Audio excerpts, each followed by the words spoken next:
बिस्मिल्लाहिर्रहमानिर्रहीम, अस्सलाम वालेकुम। आप देख रहे हैं मुझे मेरे YouTube चैनल पर और मैं मुज़म्मिल अवान हूँ। चौधरी परवेज़ इलाही साहब के हवाले से बड़ी बुरी खबर सामने आई जो मैं आज आपके सामने रखूँगा। लेकिन जिस तरह से वो पुलिस की हिरासत में है और उनके हवाले से एक तो पहली बात कि जो खबरें आ रही हैं वो कोई अच्छी खबरें नहीं हैं। तो पुलिस की हिरासत में परवेज़ इलाही साहब जो है उनका एक वीडियो बयान आया और उन्होंने कहा कि 10 दिन से मैंने एक ही कपड़े पहने हैं, मुझे कपड़े भी नहीं बदलने दिए जा रहे और मैं चूँकि हार्ट का मरीज़ हूँ, मैं दिल का मरीज़ हूँ, तो मुझे कार्डियोलॉजी लेकर गए, मेरी तबीयत नासाज है। और फिर उन्होंने बताया कि मुझे मेरे रिश्तेदारों से नहीं मिलने दिया जा रहा। देखिए, परवेज़ इलाही साहब जो हैं उनके जराइम बहुत संगीन है। अगर कोई इस बात से डिनाई करता है तो वो कर सकता है, लेकिन मैं समझता हूँ कि परवेज़ इलाही साहब के जराइम बहुत संगीन है।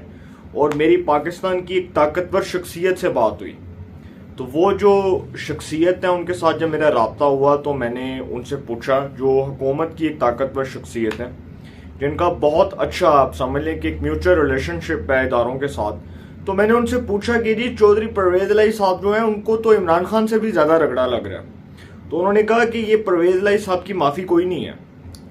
ये बात मैं आपको बता दूं कि परवेज़ इलाही साहब की माफ़ी कोई नहीं है।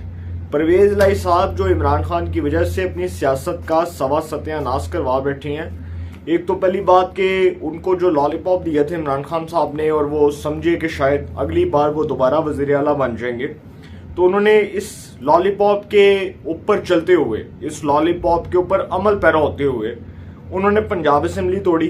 पंजाब असेंबली तोड़ने के बाद इमरान खान साहब उनको जिस तरह से उनको गाइडलाइन देते रहे, जिस तरह वो तहरीक इंसाफ में आए, और वो जो आपको याद है ना वो जो फ़ोन कॉल थी, वो एक फ़ोन कॉल के ज़रिए परवेज़ इलाही साहब के साहिबजादे मोनस इलाही साहब ने अपने वालिद साहब के ऊपर ये जोर डाला कि वो अपना फैसला तब्दील कर लें।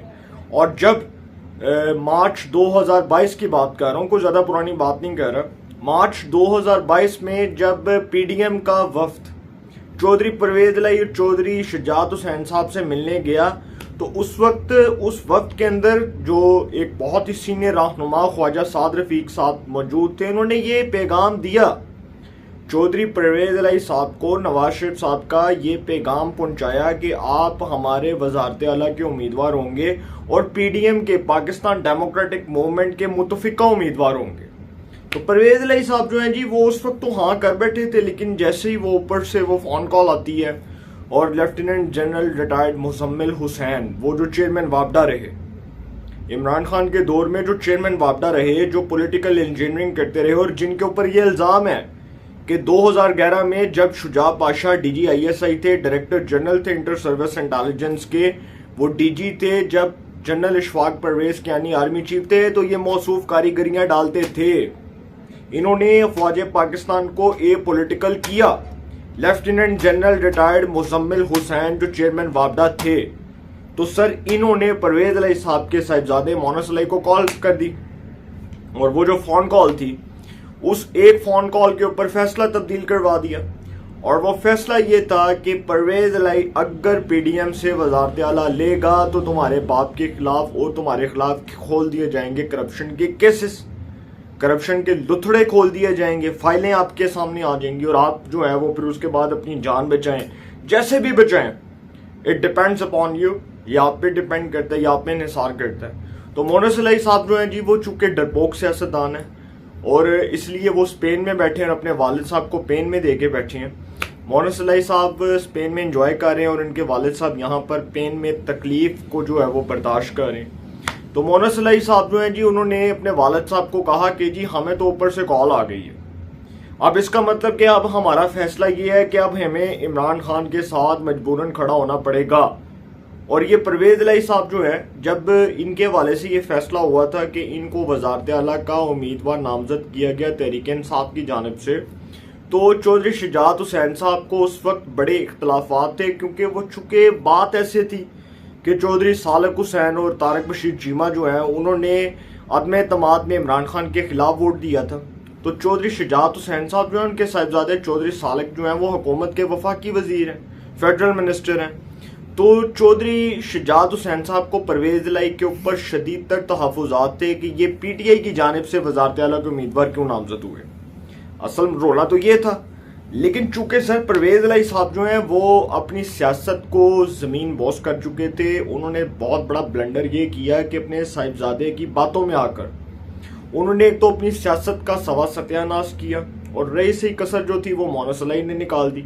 और फिर मोनस इलाही जिसको इमरान खान के अल्फाज हैं, उनके ये अल्फाज हैं, इमरान खान की कैबिनेट के कुछ वज़रा ये आज भी बरमला इस बात का इजहार करते हैं कि इमरान खान ने कहा कि मैं जितनी नफरत हमजा शहबाज से करता हूँ इससे दुगनी नफरत मैं मोनस इलाही से करता हूँ, मुझे उसकी शक्ल पसंद नहीं है। जिस तरह बाजवा ने कहा था शायद मैतला को इंटरव्यू देते हुए कि जब परवेज इलाही ने हमें बोला कि आप तो हमारे मोहसिन हैं, तो हमने फैसला किया कि हम परवेज इलाही को वजारत आला का उम्मीदवार बनाएं और वजारत आला दें और पंजाब के ऊपर उसको मुसल्लत करें। और सर हुआ, परवेज इलाही पंजाब के वजीर आला बने। और शायद मैतला को इंटरव्यू देते हुए बाजवा साहब ने जो कहानी खोली थी वो आप सबको पता है कि बाजवा साहब कहते हैं कि जी हमें चूंकि हमजा शहबाज पसंद नहीं था और मैं पर्सनली इसको डिसलाइक करता था और मुझे ये हजम नहीं हो रहा था कि ऊपर बाप वजीर आजम थल्ले बेटा वजीर आला, उत्ते प्यो जड़ा वजीर आजम होए थे थल्ले पुत्र वजीर आला होए थे, तो बर्दाश्त नहीं ना हो सकता।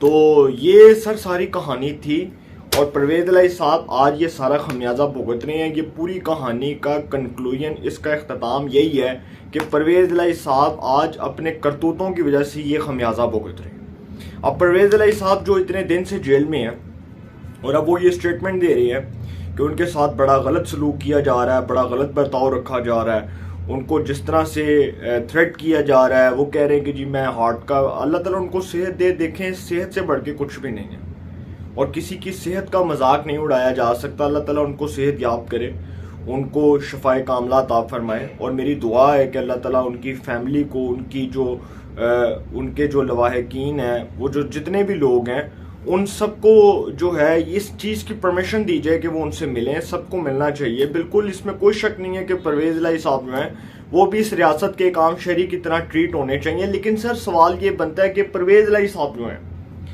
उन्होंने जो किया, जो उन्होंने इक़दामात किए इमरान खान के कहने पर, आज वो अपनी सियासत पर एक नज़र उठाकर देखें कि आज उनकी सियासत कहाँ पर है।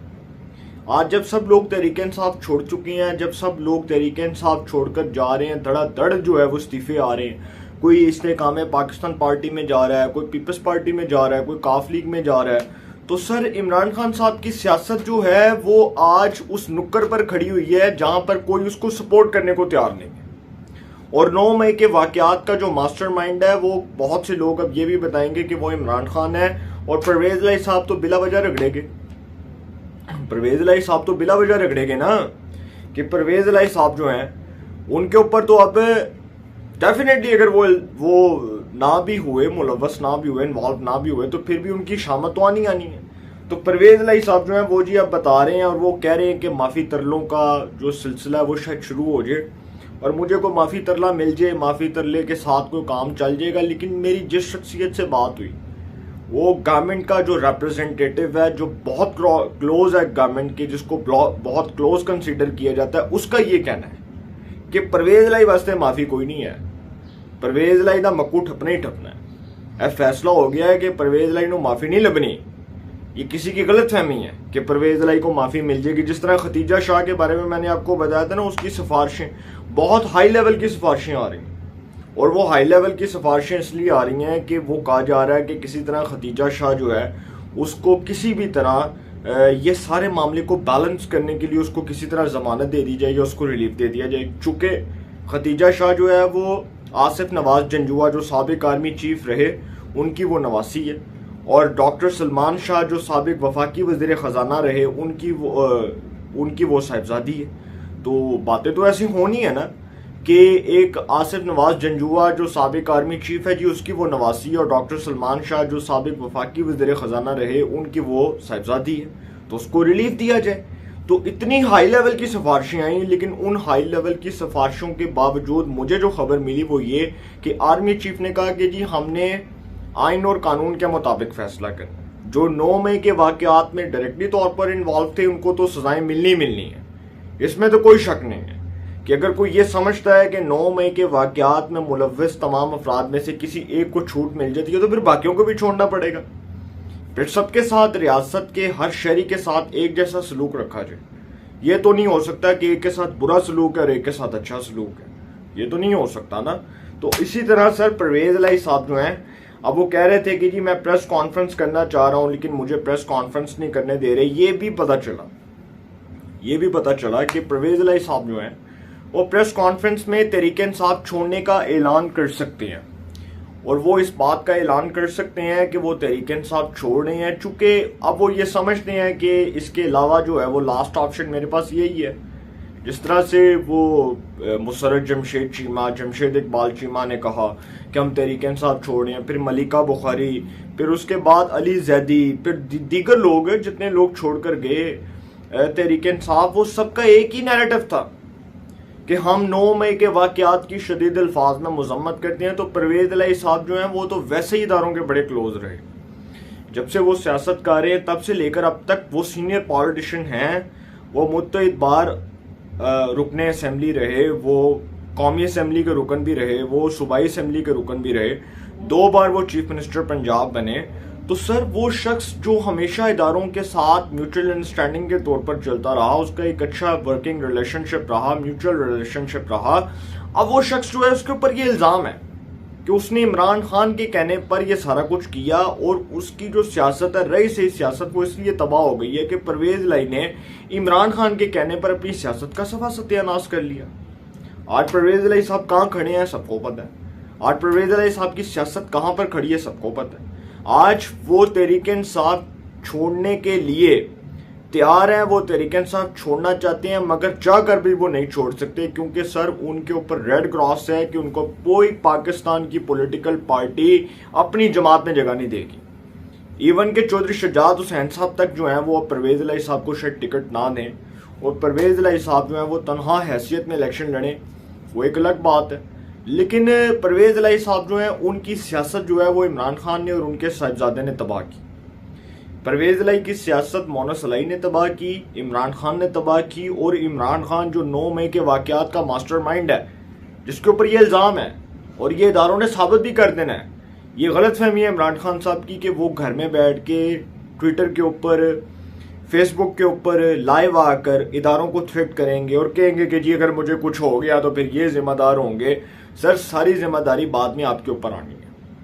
ये जो है ना, ये एक्टिंग, ओवर एक्टिंग और ये सारा ड्रामा, और ये फिर रजब तैयब अर्दगान बनना कि जी टर्की जैसा इनकलाब आ जाएगा, सारा कुछ इमरान खान साहब को सजा होगी और उनको उनके संगीन जराइम में सजा होगी। जो परवेज इलाही साहब भुगत रहे हैं, ये ट्रेलर है, इसका इख्तिताम इमरान खान पे होना है और वो बड़ा भयानक होना है। ये आप अपनी आंखों से देखेंगे। अपनी राय का कमेंट्स में ज़रूर इज़हार कीजिएगा। इंशाल्लाह एक नए सेगमेंट के साथ फिर मुलाकात होगी। अपना बहुत ख्याल रखिएगा। आला निगहबान।